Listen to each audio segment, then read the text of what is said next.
grew up playing Need for Speed and Gran Turismo, where we used to feel like F1 drivers or some street racers on the run. But that was just for fun. Deep down, we always knew it was just a game. It never really felt real.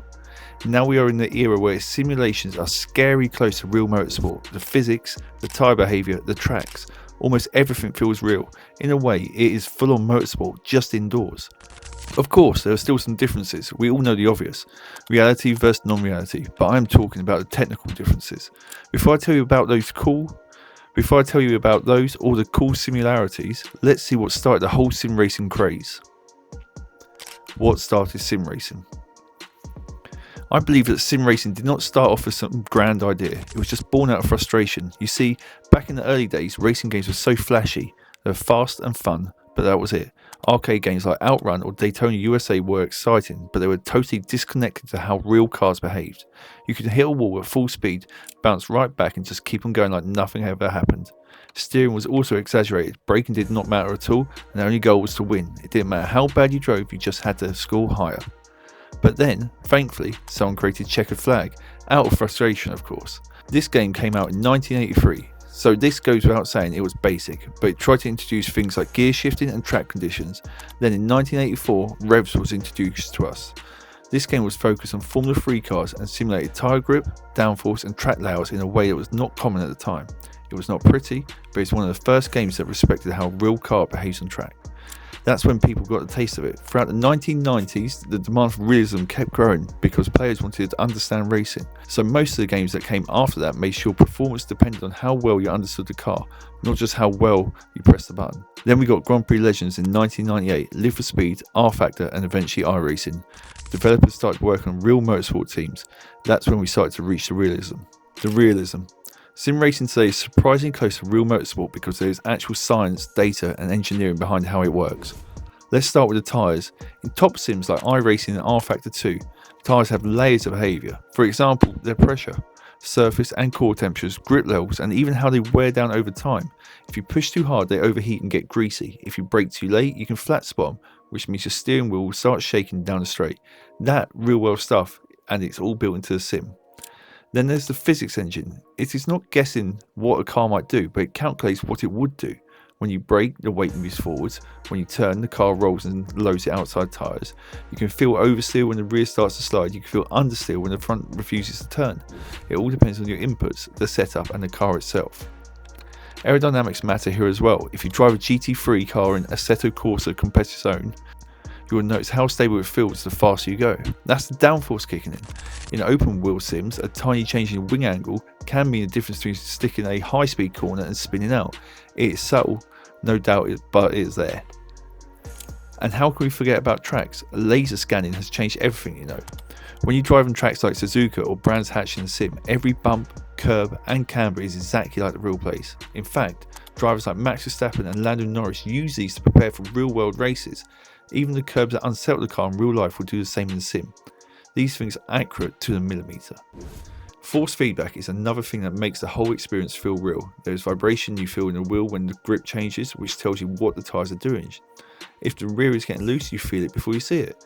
Even car setups work like they do in motorsport. You feel the difference even in change the camber and brake bias. You can spend hours tweaking these things out for just a tenth of a second. So yeah, sim racing today is detailed, technical and backed by data, and not just a video game that you play. That's why real drivers take it seriously, and why more and more sim racers are getting to real cars and doing well. But there was a time when sim racing was just seen as a hobby. Then the COVID lockdowns hit and the real world racing went on pause, so the drivers had nowhere to go except on the sim. That was the time most of the people went online to start their racing journey. In fact, Verstappen still races sim endurance events with his team, Redline, even during the F1 season. Lando Norris has been seen streaming races on Twitch. NASCAR ran a full championship events virtually. They even broadcasted it live and people love it. This is how sim racing helps the pros sharpen their skills even when the world was on hold. This way of practicing is really beneficial for them, as sim racing helps train your reaction time, the wheel movements, the focus and everything in between. Racecraft is another big one. If you have ever been in a close sim battle, you know how intense it gets. You have to defend your line, set up an overtake, stay calm while someone is right on your rear bumper. So yeah, this thing teaches patience and strategy, and that transfers straight to real racing. Then there's telemetry. Yes, even in sim racing you can read data like corner speed, brake pressure and throttle trace. If you understand all this, you can improve your consistency. Real drivers rely on this, and so do top sim racers. And you don't need a $10,000 rig to start. Sure, high-end setups feel amazing, but plenty of fast racers started with budget gear. You just have to put your time and effort in, but still, it's not perfect. Sure, sim racing's come a long way, but if you have ever actually been in a real car on a track, you will notice the difference right away. The limitations. G-forces are the biggest thing that makes a difference. You don't feel them in the sim. No matter how good your setup is, your body does not lean into the corner or feel the pressure pushed into your chest when you slam on the brakes. In real life, those forces tell your brain everything. When you're close to the limit, when your car is about to break traction, and how fast you're really going. In the sim, you rely on your eyes, your ears, and a bit of vibration in the wheel, and that's it. Same thing with fear. In sim racing, you can send it into corners at full speed, spin out, and just hit reset. In real racing, there's risk. You're sitting in a machine that costs more than your life savings. Crash it, and that's your weekend or your season over. So yeah, real racing makes you think twice. And then there is the sensory stuff, of course. In sims, the sound is good, sometimes great, but in real life, engines growl differently. The vibrations shake your arms. You can feel the car through your spine, your seat, your fingers.